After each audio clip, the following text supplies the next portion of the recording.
भवन्तु नो मंगलम्। दुनिया की चराचर जीवों पर कर्मों ने क्या साधुग्रस्त क्या बाल वृद्ध बस कोई न बचने पाया। अति शुभ कर्मों के आने से संतों का समागम मिलता है। जिन वाणी श्रवण करने से दुख जन्म मरण का मिटता है। दुख जन्म मरण का मिटता है। सर्वप्रथम विक्रांत प्रभु महावीर के पावन चरण कमलों में कोटि कोटि वंदन। परम श्रद्धेय परम मंडलीय परम आराध्य पूज्य सभी आचार्य भगवान उपाध्याय भगवान गुरु भगवंतों के पावन चरणारविंदों में शत शत वंदन। मेरी आस्था के केंद्र मुझ कंकड़ पत्थर को ज्ञान की लौ दिखाने वाले,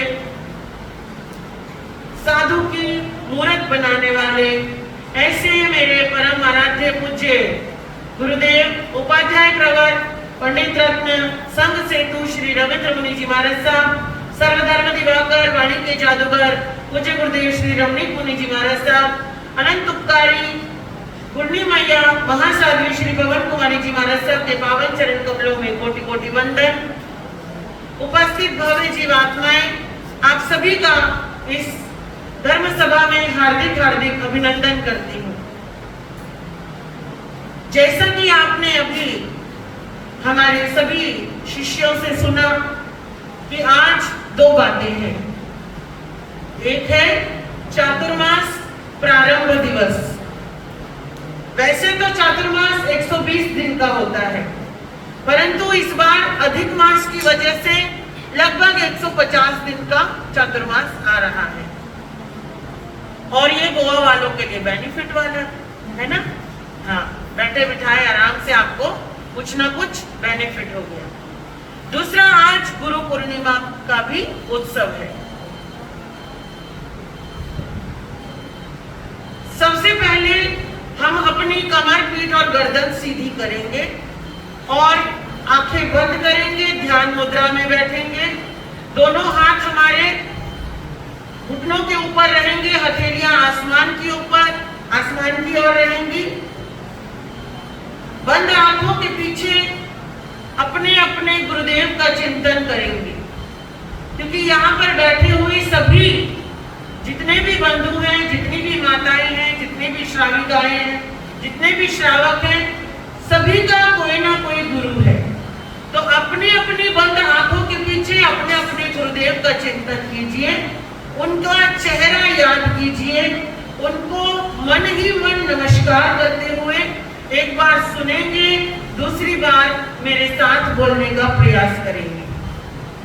मुझे तुमने गुरुवर बहुत कुछ दिया है, मुझे तुमने गुरुवर बहुत कुछ दिया है। तेरा शुक्रिया है, तेरा शुक्रिया है, तेरा शुक्रिया है, तेरा शुक्रिया है। मुझे तुमने गुरुवर बहुत कुछ दिया है, मुझे तुमने गुरुवर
मुझे तुमने गुरुवर बहुत कुछ दिया है, मुझे तुमने गुरुवर बहुत कुछ दिया है। तेरा शुक्रिया है, तेरा शुक्रिया है, तेरा शुक्रिया है, तेरा शुक्रिया है, तेरा शुक्रिया है, तेरा शुक्रिया है। अपने अपने गुरुदेवों को नमन करते हुए, दोनों हाथों को जोड़कर रब करते हुए, दोनों आंखों पर लगाते हुए, मस्तक पर लगाते हुए धीरे से आंखें अपनी अपनी खोल देंगे। बोलिए सतगुरु नाथ की जय। आज इस सुनहरे अवसर पर, क्योंकि प्रथम दिन है, गुरुदेव को याद करते हुए शुभारंभ करते हैं। गुरु कौन है? प्रश्न आया, गुरु कौन है? क्या आप में से कोई बता सकता है कि गुरु कौन है? जो भी बताए पहले हाथ खड़ा करे और फिर बताए। कोई भी बता सकता है, बोलो। जिंदगी जीने का रास्ता जो सिखाए वो गुरु है। और कोई बताएगा? बता सकते हो, आप भी बता सकते हो। गुरु किसको कहते हैं? जो ज्ञान देता है वो गुरु है। कौन बोला? जो धर्म के मार्ग पर चलाए वो गुरु, जो ज्ञान दे वो गुरु। और कौन बोलना चाहते हैं? अंधकार से प्रकाश की ओर ले जाए वो गुरु है। और किसी के माइंड में? क्योंकि गुरु तो सभी के ही है, अनुभव सभी ने किया होगा जिंदगी में कभी ना कभी, या फिर करने वाले को कभी ना कभी। और कुछ माता जी आप बता सकते हो? सही मार्ग पर ले जाए वो गुरु है। हेमलता जी? मोक्ष का मार्ग बताने वाले गुरु हैं। युवाओं में से कोई बता सकता है गुरु कौन हो सकता है या होता है? बता सकते हो? कोई बोलो, बोल सकते हो आप? दुर्गति में जाने से बचाने वाले गुरु होते हैं। अशोक भाई बोल रहे हैं पीछे से, है ना? बहुत अच्छे। चलिए, सबके अपने अपने अलग अलग थॉट्स हैं, और जिसने जैसा अनुभव किया, जैसा पढ़ा, जैसा सुना, वैसे उसी अनुसार वो अपनी अपनी व्याख्या कर रहा है। सबसे पहले प्रश्न आया, गुरु कौन है? जिसके द्वारा हमारे अंदर संस्कार आए वो हमारे कौन हुए? तो हमारे अंदर संस्कार किससे आया, बता सकते हो? तो हमारी सबसे पहली गुरु कौन है? हमारी अपनी माँ है, जिन्हें हमने नहीं, स्वयं भगवान महावीर ने भी माना है ना? भगवान महावीर का जीवन चरित्र पढ़ा हो, सुना हो, कहीं देखा हो। तो भगवान महावीर ने कितने वर्ष की उम्र में दीक्षा ली, बता सकते हो? हाँ, मैंने बोला हाथ खड़ा करके बोलो, मुझे भी दिखना चाहिए कौन कौन बोल रहा है। हाँ जी, हाँ, 30 वर्ष में। Very good. आपको खड़े होने की जरूरत नहीं है, सिर्फ हाथ खड़ा कर दो, है ना? 30 वर्ष की उम्र में। 28 किसने बोला था? आपने बोला था। बहुत अच्छे, बहुत अच्छे। 28 वर्ष की उम्र में एक घटना घटी थी, बता सकते हो क्या घटना घटी थी महावीर के जीवन में? महावीर का चरित्र भी मैं आपको चातुर्मास में जरूर सुनाऊंगी, क्योंकि ये हमें जरूर सुनना चाहिए और समझना भी चाहिए। क्योंकि हमारे परमपिता अगर कोई है तो वो कौन है? जोर से बोलो, सभी बोलो, बच्चे भी बोलेंगे। हमारे परमपिता कौन है? भगवान महावीर स्वामी। शासन किसका चल रहा है? भगवान महावीर स्वामी का। हम सब किसकी संतान है? भगवान महावीर स्वामी की। ध्यान रखना, तीर्थंकर बेशक 24 हैं, लेकिन शासन अगर किसी का है तो वो 24वें तीर्थंकर भगवान महावीर स्वामी का है। कब तक रहेगा ये मैं बाद में बताऊंगी, अभी नहीं। 28 वर्ष की उम्र में एक घटना घटी भगवान के साथ। वो थी उनके माता पिता देवलोकगामी हो गए और 30 वर्ष की उम्र में उन्होंने दीक्षा ली। लेकिन भगवान जन्म से 3 ज्ञान के धारी थे, ये आपको शायद मालूम होगा। मति ज्ञान, श्रुत ज्ञान और अवधि ज्ञान, पूरा संपूर्ण ज्ञान था। मतलब मति भी आधा अधूरा नहीं था। आपकी बुद्धि, आपका व्यक्तित्व अभी केवल सुई के नोक के बराबर है। अगर आप में से किसी को ऐसा लगता हो परिवार में सबसे बुद्धिमान मैं हूं, होता है ना किसी किसी को, परिवार में सबसे बुद्धिमान मैं हूं, तो वो बुद्धि केवल सुई के नोक के बराबर है। क्योंकि दुनिया इतनी बड़ी, इतनी विशाल है, हमसे ज्यादा, कहीं ज्यादा सोचने वाले लोग बैठे हैं। जहां हमारी सोच खत्म होती है वहां से किसी और की शुरू होती है। समझ सकते हो ना ये बात? युवाओं के पल्ले पड़ रही है ना? हाँ, तो जहां आपकी सोच खत्म होती है, शायद आपकी पत्नी की वहां से शुरू होती हो, जिसके साथ आप रहते हो। जहां पर आपकी सोच खत्म होती हो, वहां से शायद आपके किसी दोस्त की बुद्धि शुरू होती हो, जिससे आप कभी राय लेते हो। होता है ना ऐसा? भगवान की बुद्धि अनंत ज्ञानी थी, जिसकी कोई सीमा नहीं, और वो जन्म से थी, जन्म से भी पहले गर्भ से थी। भगवान श्रुत ज्ञानी थे, उनको लिखाने, पढ़ाने, समझाने की जरूरत नहीं थी, वो मां के गर्भ से ही ज्ञानधारी थे। अवधि ज्ञान के द्वारा दुनिया में कहां क्या चल रहा है भगवान अपने गर्भ से ही जानते थे। मां के गर्भ में थे तब से ही जानते थे, क्योंकि वो तीर्थंकर गोत्र बांध करके आए थे। और परंतु वो जब गर्भ में आए थे, वहां भी एक छोटी सी घटना घटी थी। किसी को याद है घटना क्या घटी थी? बोलो माता जी। वो तो छोड़ दो, घटना क्या घटी थी? जब बच्चा 6 महीने का, 7 महीने का गर्भ में होता है, माताएं अच्छी तरह बता सकती हैं कि वो पेट में हलन चलन होनी शुरू हो जाती है, या उससे पहले भी होती होगी, है ना? अपना तो कोई एक्सपीरियंस है नहीं, आपका होगा। हलन चलन होती है, वो कौन से मंथ में होती है अपने को नहीं मालूम, लेकिन आपको मालूम है, जो यहाँ शादीशुदा है, बच्चे वाले हैं।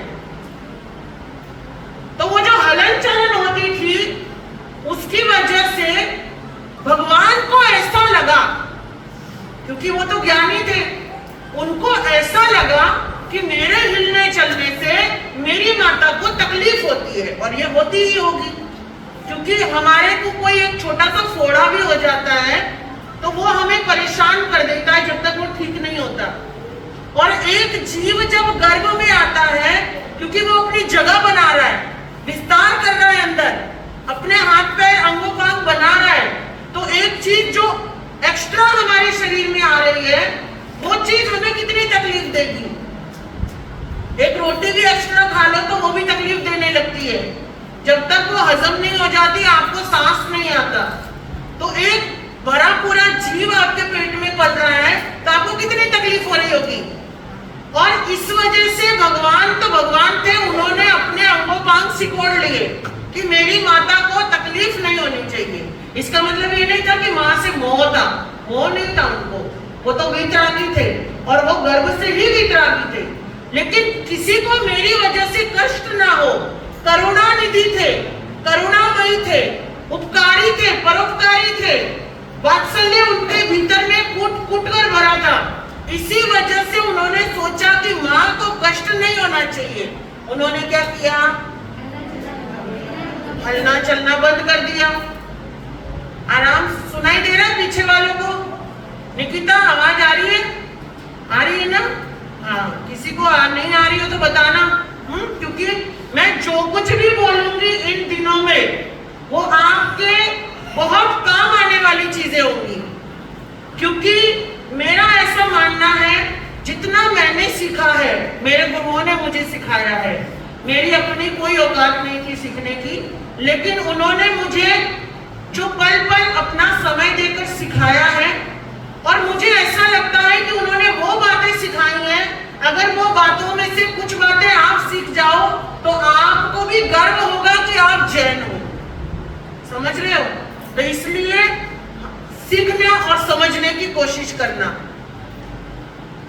नींद आए तो बता देना, तो चाय की व्यवस्था भी करवा दूंगी। मेरी चाय थोड़ी अलग होती है। भगवान ने ये विचार किया और अंगोपांग उन्होंने सुकोड़ लिए, पर उसका रिएक्शन अलग आया बाहर। अलग क्या आया? क्या आया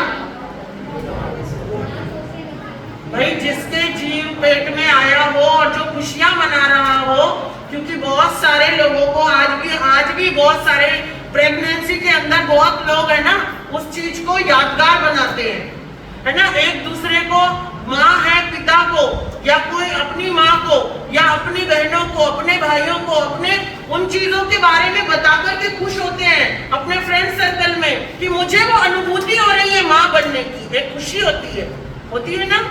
तो वो जो खुशी थी त्रिशला रानी के चेहरे पर, वो अचानक गायब हो गई। क्या हो गई? गायब हो गई। क्यों? आप में से कोई बता सकता है? बाप तो आप में से भी कुछ लोग बन चुके हैं शायद, है ना, जो दरी पे बैठे हैं, युवा बने हुए हैं। हाथ उठाओ कौन कौन पापा बन चुका है। हाँ, ये आपको किसने पूछा? कुर्सियों वालों को नहीं पूछा, वो मुझे पता है दादा हो। नीचे जो बैठे हैं ना बाप बने, उनको पूछ रही हूँ। बता सकते हो कि अगर माता के ऊपर वो प्रभाव क्यों पड़ा, वो उदास क्यों हो गई?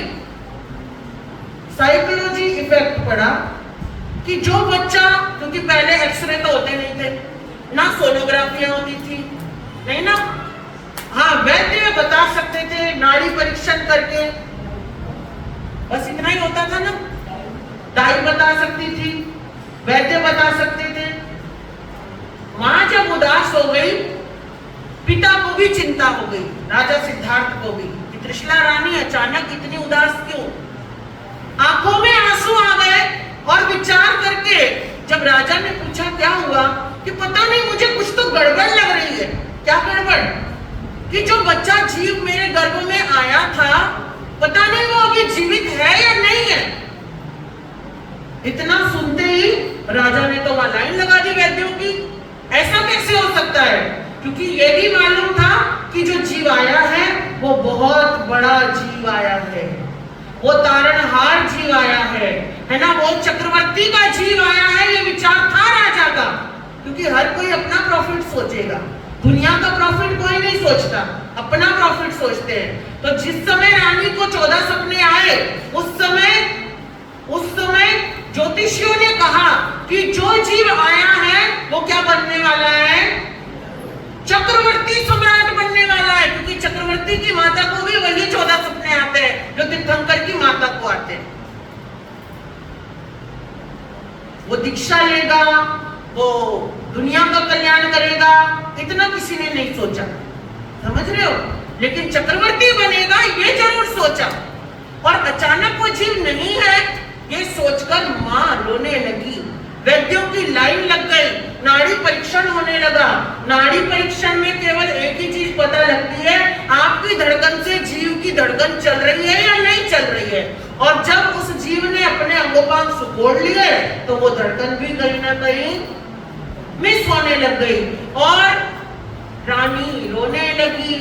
जहां पर गीत बज रहे थे वहां पर सुनसान हो गया, वहां पर शोक लहर व्याप्त हो गई। तो महावीर भगवान ने उस समय गर्भ में सोचा, अगर मेरे एक हलन चलन बंद कर देने से मेरी माँ को इतनी तकलीफ हो सकती है, मेरे पिता को इतनी तकलीफ हो सकती है, और जिस दिन मैं दीक्षा लूंगा उस दिन इनका क्या होगा। और ये विचार करके उन्होंने गर्भ में ये डिसीजन लिया था, जब तक मेरे माता पिता दुनिया में रहेंगे मैं दीक्षा नहीं लूंगा। लेकिन ये आजकल के लिए नहीं है, कहीं आप भी ऐसा ही सोच लो। हाँ, उसके पीछे दो कारण है। भगवान की अपनी एक योजना थी, भगवान का अपना एक मंतव्य था, भगवान की अपनी एक सोच थी। पहली सोच कि दुनिया में अगर सबसे पहले कोई है तो वो आपके माता पिता है, इस बात को ध्यान रखना। ये बात बताने के लिए भगवान ने प्रतिज्ञा ली थी। ये बात, क्योंकि हम खुद कुछ नहीं करते, जो हमारे बड़े करते हैं हम वो करते हैं, समझ रहे हो। माता पिता की वैल्यू बताने के लिए भगवान ने ये प्रतिज्ञा ली, पहला उनका उद्देश्य। दूसरा उनका उद्देश्य था, क्योंकि वो जानते थे कि उनके माता पिता कौन सी उम्र में जाने वाले हैं, वो जानते थे कि उनकी दीक्षा कब होने वाली है, इसीलिए उन्होंने वो प्रतिज्ञा भी ली। तो कहने का मतलब है कि महावीर ने बोला है कि अगर सबसे पहला गुरु है तो वो कौन है? जोर से बोलो, हमारी माँ। दूसरे नंबर पर अगर कोई गुरु है वो है हमारे पिता। क्यों? क्योंकि आप बेहतर जानते हो, अपने बच्चे के भविष्य के लिए पिता खुद नंगे पांव चल लेता है, पिता खुद फटी हुई शर्ट में रह लेता है, पिता खुद थोड़ा कम खा लेता है, पिता खुद अपनी इच्छाओं को खत्म कर देता है, लेकिन अपने बच्चे के लिए किसी भी तरीके से कोई कमी आने देता है? माना कि गोवा वालों के पास बहुत पैसा है, ऐसी स्थिति किसी की नहीं होगी, लेकिन ये भी सच है, आपका बच्चा आपसे कुछ मांग रहा है तो आप पहला काम वही करते हो कि कैसे न कैसे इसको ये ला करके दिया जाए, होता है ना। तो कहने का अभिप्राय, जिस पिता ने उंगली पकड़कर चलना सिखाया हो, जिस पिता ने दुनिया दिखाई हो, कंधों पर बैठकर दुनिया दिखाई हो, वो पिता भी हमारे गुरु हैं। माँ के साथ हमारा ब्लड का रिश्ता होता है, क्योंकि माँ का ब्लड हमारे अंदर है, और उस खून में जो संस्कार होगा वो बालक के अंदर ऑटोमेटिक आता ही आता है, देर आए सवेर आए। हाँ, कुछ बच्चे होते हैं जो कर्म के अधीन निकाचित कर्मों का बंधन बांध के आए हैं, तो कभी कभी ऐसा भी देखने को मिलता है, धर्मात्मा के घर कोई चोर पैदा हो जाता है, धर्मात्मा के घर कोई पापी पैदा हो जाता है, धर्मात्मा के घर कोई हिंसक पैदा हो जाता है, होता है ना। वो बहुत रेयर चांस है, लेकिन उस हिंसा के अंदर भी वो दूसरों के साथ हिंसा करता है, मगर उसका अपना जो परिवार होता है उसमें वो उसके अंदर अपना भी संस्कार होता है। तो माँ ने खून में संस्कार दिया, पिता ने दुनिया दिखाई, और उसके बाद तीसरा नंबर आया हमारे को शिक्षा देने वाला। जब हम स्कूल जाते हैं ना तो एक शिक्षा मिलती है, या जिस धर्म में, जिस गोत्र में पैदा होते हैं उस धर्म के कुछ मॉरल्स होते हैं जो हमें बचपन में ही सिखा दिए जाते हैं। आप कितना ही गोवा में रहते हो, लेकिन आपको पता है आप जैन हो? आप कौन हो? बोल के बताओ। ये बच्चों को पता है आप कौन हो? मालूम है? कौन हो आप? सोनू भैया, कौन हो आप? मालूम है? बताया कभी दादाजी ने, नाना जी ने? कौन हो आप? जोर से बोलो। जैन हो। आपको पता है छोटे हम क्या है? मालूम है? किसका पोता है ये सोनू के आगे जो बैठा है छोटा, इसको थोड़ा हिला दे, इसी से बात कर रही हूँ मैं। तेरे को मालूम है तू कौन है? कौन है?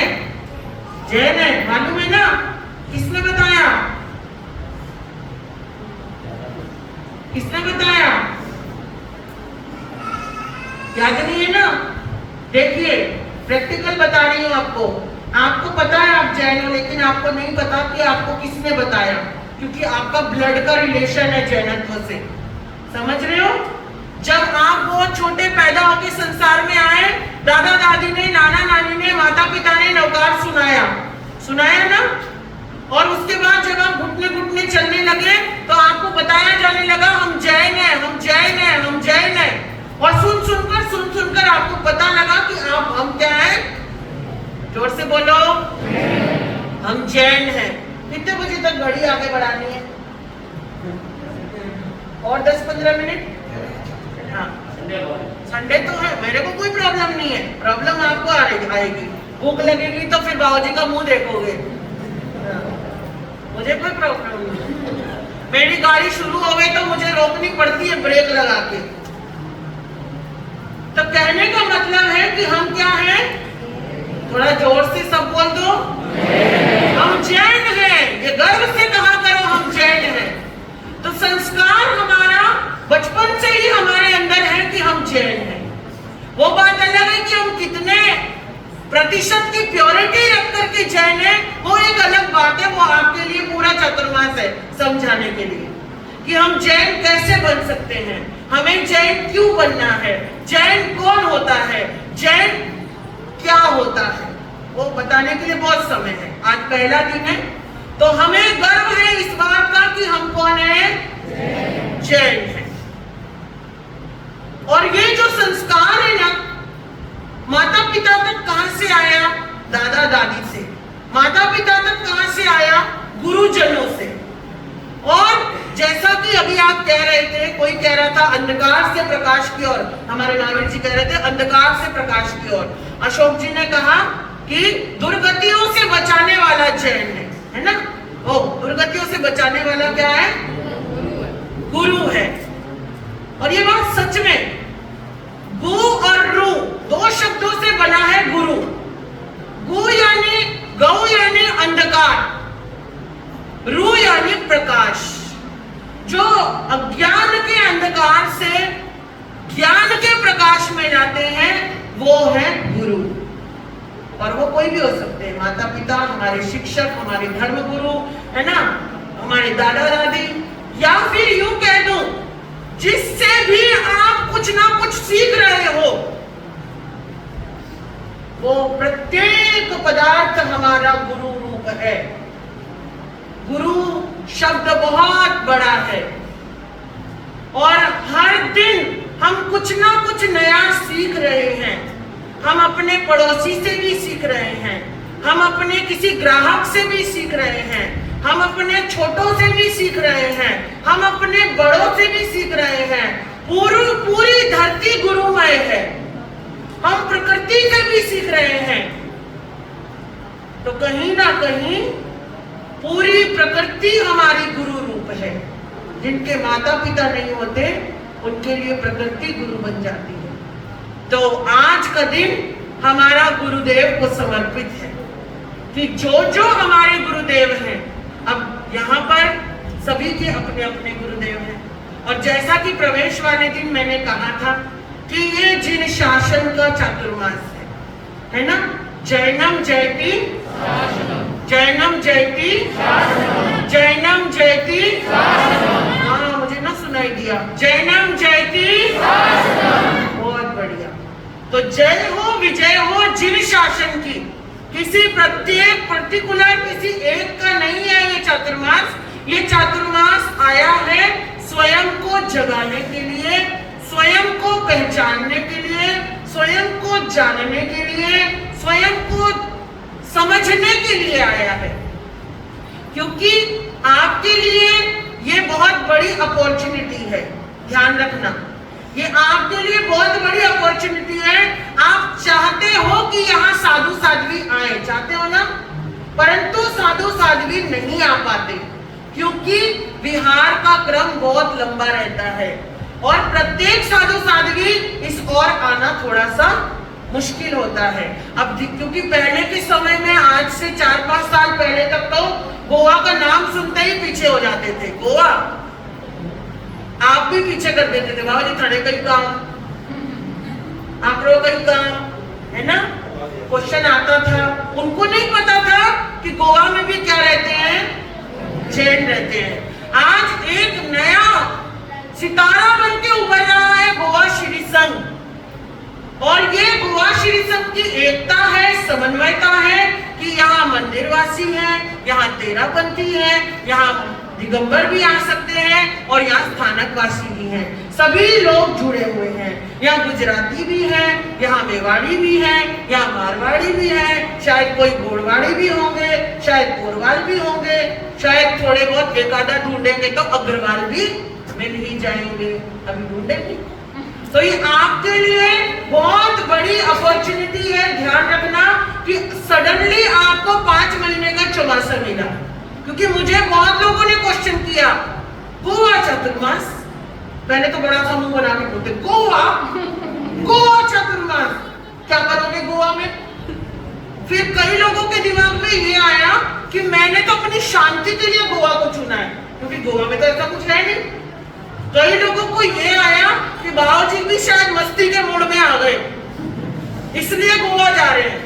बहुतों को तो लगता ही नहीं है, कईयों ने तो मुझे ही बोल दिया भाई एक कन्याकुमारी शांति में हो गया, एक आपका गोवा का शांति का हो गया, अभी आप नए क्षेत्रों को ढूंढो, क्षेत्रों में आ जाओ। मैंने कहा ये भी क्षेत्रीय है, तुम आके देखो कि ये क्षेत्र है, एक धार्मिक क्षेत्र है, और यहाँ भी लोग उसी तरह जैन धर्म के फॉलोअर हैं जैसे आप लोग हो। बल्कि एक बात कहूंगी, जितने शायद अभी बाहर की दुनिया में, गोवा छोड़ के बाहर की दुनिया में शायद इतनी धार्मिकता नहीं होगी जितनी अभी तक आपके अंदर है, क्योंकि आपके अंदर धार्मिकता के साथ साथ उत्सुकता भी है। कुछ सीखना है ना, कुछ समझना है ना।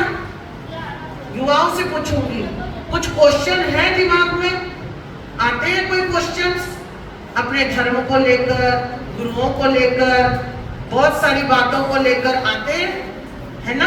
तो बहुत सारे क्वेश्चन होंगे जिनका आंसर शायद ही आपको अभी तक मिला होगा। तो ये हमारा समझ लीजिए, अब आज से जो है आपकी और हमारी क्लास शुरू हो रही है।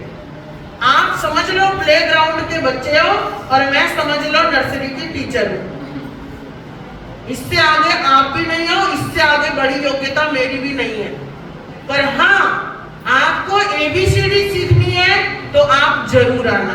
कौन सी एबीसीडी? धर्म की एबीसीडी। जिन धर्म क्या है, जिन धर्म के अगर हम अनुयायी हैं तो हमारा क्या कर्तव्य है, ये समझने के लिए आपको जरूर आना पड़ेगा। क्योंकि भगवान ने 2 ही धर्म बताए हैं। भगवान ने कितने धर्म बताए हैं? बता सकते हो कौन कौन से? Very good. और कोई बता सकता है? 2 धर्म बताए हैं। ना तो भगवान ने दिगंबर धर्म बताया, ना श्वेतांबर बताया, ना मूर्ति पूजक बताया, ना स्थानकवासी बताया। इस लफड़े में नहीं पड़े भगवान। ये लफड़े तो आपके और मेरे हैं, हमारे बनाए हुए। उन्होंने तो केवल जीव को उत्कृष्टता की ओर ले जाने के लिए 2 प्रकार से जीवन जीने की संकल्पना दी है। एक है अणगार और एक है आगार। एक है अणगार, एक है आगार। अणगार कौन? साधु और साध्वी। अणगार कौन? साधु और साध्वी। आगार कौन? श्रावक और श्राविका। तो साधु बनने के लिए क्या जरूरी है? आप मुझे साधु कब बोलने वाले हो? जो महाव्रतों को धारण करता है। पालन तो बाद की बात है, पहले जो 5 महाव्रतों को धारण करता है वो क्या बन जाता है? अणगार बन जाता है। समझ गए? और लेकिन हर कोई तो अणगार नहीं बन सकता, तो कहते हैं फिर एक और धर्म दिया, आगार धर्म, कि जो श्रावक बनना चाहता है उसके लिए भी कुछ ना कुछ, उसकी भी अपनी कोई ना कोई जिम्मेदारी है।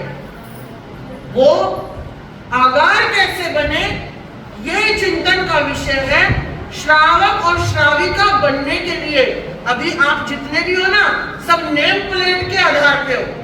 किसके आधार पे हो? क्योंकि आपको ऐसा लगता है आपने जैन धर्म में जन्म लिया है, इसलिए आप जैन हो, इसलिए आप श्रावक हो, इसलिए आप श्राविका हो। ऐसे ही लगता है ना आपको? ऐसे ही लगता है ना? क्योंकि आप जैन धर्म में जन्मे हो, जैन कुल में जन्मे हो, इसलिए आपको क्या लगता है? आप क्या हो? श्राविका हो। और आप क्या हो? श्रावक हो। लेकिन जैसे मेरे लिए कंपल्सरी है साधु दिखने के लिए 5 महाव्रतों को धारण करना, ऐसे ही श्रावक श्राविका बनने के लिए भी कुछ पैरामीटर सेट किए गए हैं जिनको समझना जरूरी है और जीवन में धारण करना जरूरी है। समझ गए? वो बातें हम आगे करेंगे। तो बस आज के लिए इतना ही काफी है कि अगर आपको लगता है कि आपको जैनत्व के बारे में समझना है, आपको अपने धर्म के बारे में कुछ जानना है, अपने धर्म को अपने जीवन में कैसे उतारा जाए इस बात को समझना है, या हम कौन हैं, हमें कैसे, हमारे क्या पैरामीटर्स हैं और हमें भी हमारी क्या जिम्मेदारियां हैं, वो हमें अगर समझनी है तो आपको आना पड़ेगा। कब आओगे? आप अपने मुंह से बता दो। युवा कब आएंगे?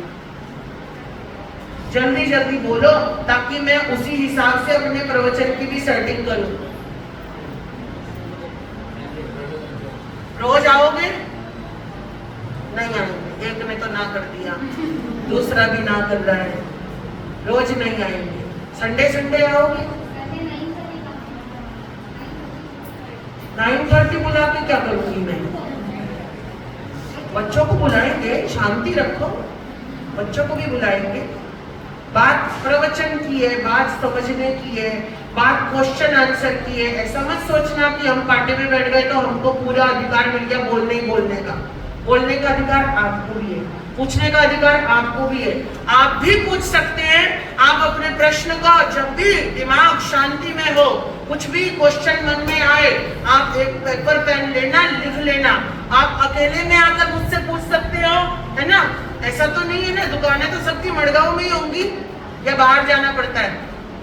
पणजी, वास्को जाना पड़ता है, कुछ लोगों को जाना पड़ता है, कुछ लोगों को मड़गांव में ही रहना पड़ता है। तो आप एक काम कर सकते हो कि आप सुबह से शाम तक किसी भी एक समय आप दर्शन के लिए आ सकते हो, आ सकते हो।